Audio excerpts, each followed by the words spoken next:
Ya, Bang Rihat minta tanggapan Abang dari kacamata hukum Abang tentang replik dari JPU. JPU yang ini kita menganggap bahwa replik dari JPU Menyudut.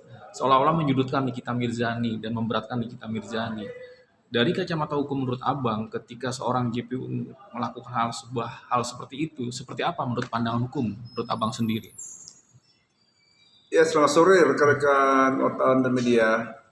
Saya selaku Rihat Barat, saya selaku praktisi hukum, untuk menanggapi komentar Nikita Mirzani terhadap replik JPU yang dimana JPU memberikan suatu alasan terhadap tuntutannya yang mengakibatkan sampai 11 tahun dan denda 2 miliar itu dikarenakan karena Nikita Mirzani dianggap JPU menganggap dalam proses persidangan bahwa Nikita Mirzani tidak kooperatif, bahwa sering melakukan suatu melanggar tata tertib yang diatur dalam persidangan, dan itu menurut JPU salah satu yang untuk memberatkan. Ya itu udah pasti, karena makanya kalau di dalam hal persidangan itu seorang terdakwa itu diminta selalu kooperatif dan tertib, mengikuti tata tertib persidangan dan juga sopan. Karena itu saya pernah dulu katakan itu kan, sikap-sikap arogansi yang dilakukan oleh Nikita Mirzani di dalam persidangan ini akan sangat-sangat merugikan dia sendiri nanti. Karena itu di dalam pertimbangannya maupun nanti hakim itu menjadi satu pertimbangan. Kan selalu hakim selalu membacakan pertimbangan hukum, ya kan, pertimbangan apa yang memberatkan terhadap terdakwa ini ya kan, yang meringankan ini. Jadi itu adalah salah satu dianggap oleh majelis JPU yang memberatkan, dan nanti bisa berlanjut ini sikap-sikap arogansi yang dilakukan oleh Nikita Mirzani dalam proses selama persidangan ini, yang dianggap yang memang tidak kurang mengikuti tata tertib dalam persidangan, kurang sopan, itu akan sangat merugikan dia. Jadi dalam hal itu tidak ada yang salah. Bang, walaupun di dalam persidangan ada perdebatan yang panas, terus ada emosi, terus nada tinggi, itu jadi penilaian JPU juga Bang dalam persidangan untuk memberatkan seorang terdakwa, yaitu Niki. Iya, apalagi di dalam persidangan itu kan semua kan ada tata tertib, ya kan, untuk mengungkap fakta-fakta dalam persidangan, ungkap fakta-fakta itu apa yang sesungguhnya terjadi, bukan berarti harus teriak-teriak, kan bukan.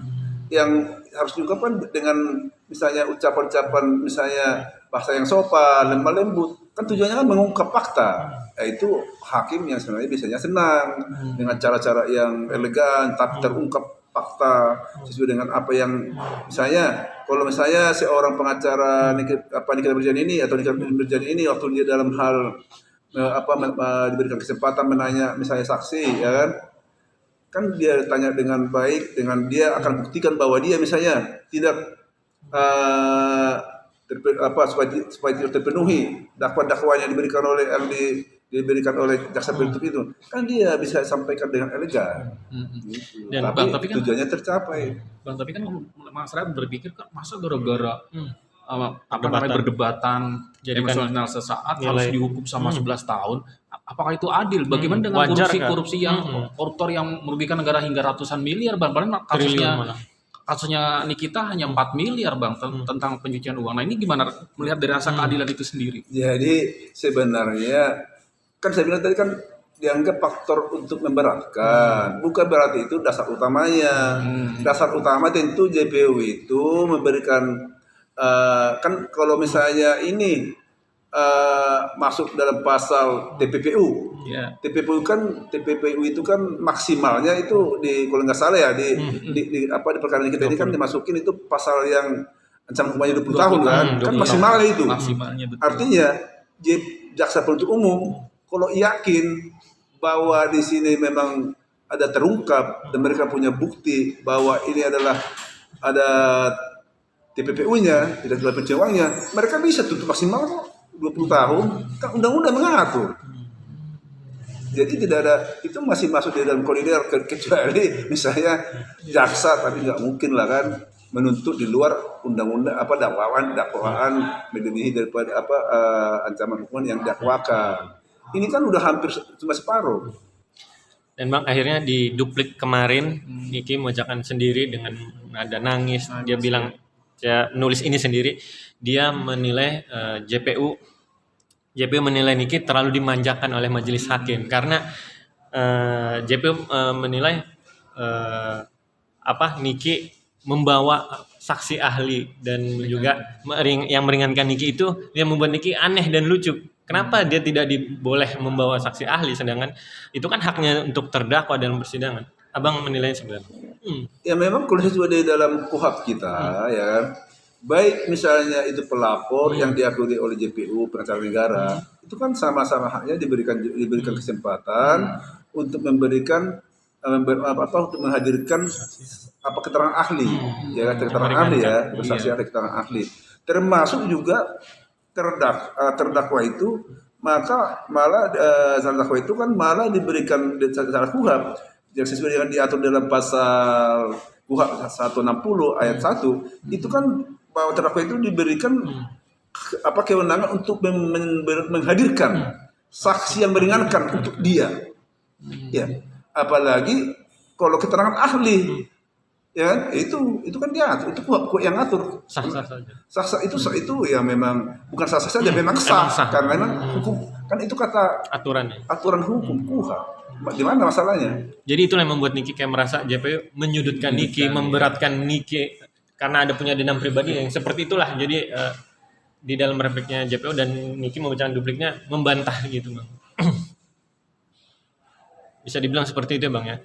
Jadi ini siapa yang tidak diberikan kesempatan oleh majelis hakim untuk memberikan untuk dihadirkan JPU-nya yang JPU merasa Niki dimanjakan gitu. Oh, JPU merasa Niki dimanjakan oleh majelis hakim karena menghadirkan saksi yang meringankan, karena menghadirkan keterangan ahli. Betul, itu membuat Niki kecewa. Saya pikir dalam hal ini JPU salah dalam arti salahnya gimana saya?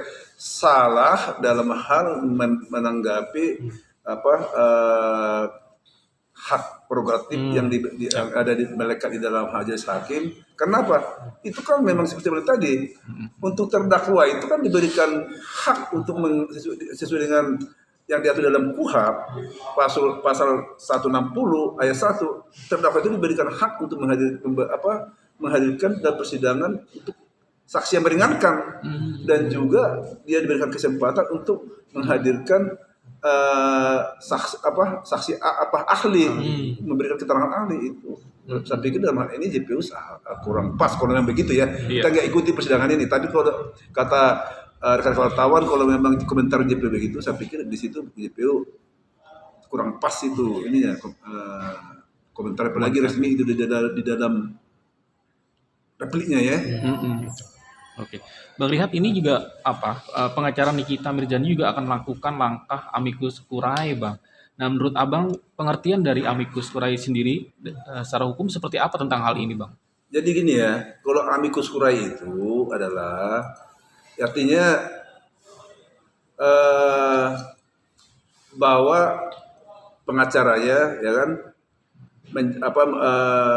menghadirkan orang yang tidak terlibat di dalam ini secara fakta hukum, tapi meskipun bukan pihak terlibat secara langsung dalam kasus tersebut, tapi tujuannya adalah untuk membantu pengadilan dengan memberikan informasi atau sudut pandang tambahan untuk mencapai kebenaran keadilan. Konsep ini umum dalam sistem common law dan telah diadopsi di Indonesia berdasarkan prinsip hukum seperti diatur dalam pasal 5 ayat 1 Undang-Undang Kekuasaan Kehakiman. Jadi ya memang itu kan cuma sifatnya membantu misalnya ini seseorang ahli ini memberikan pandangan hukum untuk membantu memberikan masukan lah terhadap majelis hakim. Dan tadi itu kan jelas diatur juga dalam undang-undang, ada pasal 5 ayat 1 Undang-Undang Kekuasaan Kehakiman. Jadi itu memang pengacara itu nanti tinggal apakah hakim akan mempergunakan itu atau tidak, kan itu kan kembali kepada hak prerogatif kehakiman, karena hakim yang benar-benar mengikuti persidangan ini mulai awal, mulai proses misalnya pemeriksaan saksi terdakwa, mulai proses daripada saksi pelapor, ya, ataupun saksi peta yang lain, maupun saksi meringankan terhadap terdakwa, maupun keterangan ahli dari kedua belah pihak, dari jaksa penuntut umum, dari ini, kan semua kan hakim ini yang sudah menilai ini. Ya kalau hakim merasa tidak terlalu perlu itu dipertimbangkan di sana, mereka sudah cukup materi untuk memutuskan ini, ya bisa juga itu tidak pertimbangkan. Tapi kalau hakimnya misalnya merasa perlu, bisa juga diterima masukan itu, kan kira-kira begitu. Kan aturan ini kan semua ada diatur oleh undang-undang. Bang, ketika JPU terkesan, kan Nikmir menganggap JPU menyerang secara pribadi, pihak dari Nikmir dan pengacaranya bisa nggak mengadu ke tingkat yang bisa menegur JPU yang terkesan menyerang secara pribadi ke MAK atau seperti apa, alur jalurnya Bang, ketika melihat ini kita merasakan tidak keadilan oleh JPU sejauh ini. Nah, sekarang kan yang dirasakan Nikita Mirzani ini bahwa JPU merasa bahwa Nikita Mirzani ini merasa JPU tidak melakukan suatu keadilan dalam konteks mana? Kan semua kan udah ada, kalau di dalam persidangan itu kan udah ada tata tertib, udah ada misalnya tata tertib persidangan. Jadi dalam hal apa yang dimaksud Nikita harus jelas sebenarnya. Dalam hal apa dia tidak dilakukan misalnya kesempatan dalam persidangan, ada contohnya, ya bisa ada contoh ini.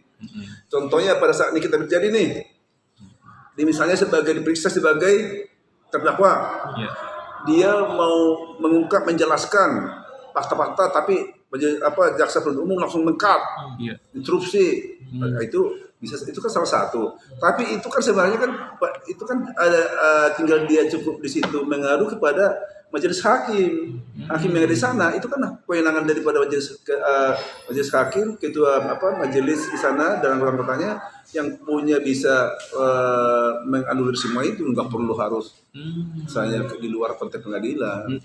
Kan udah ada, kalau dalam pengadilan ada merasa ini merasa sesuatu tidak hal yang adil perlakuan daripada JPU ini, kan bisa mengadu dia langsung di situ, dan bisanya kan bisa langsung diambil alih oleh pada hakim ketua maupun anggota. Dan menurut Abang sendiri, ketika Nikmir juga merasakan tidak keadilan, dia akan berencana dengan kuasa hukumnya akan mengadu ke Presiden Prabowo terkait tentang permasalahan yang dihadapi oleh Nikita sejauh ini. Apakah itu sah-sah saja seorang Nikita mengadu ke Presiden sejauh ini? Nah, masalah kalau dia merasa mendapatkan satu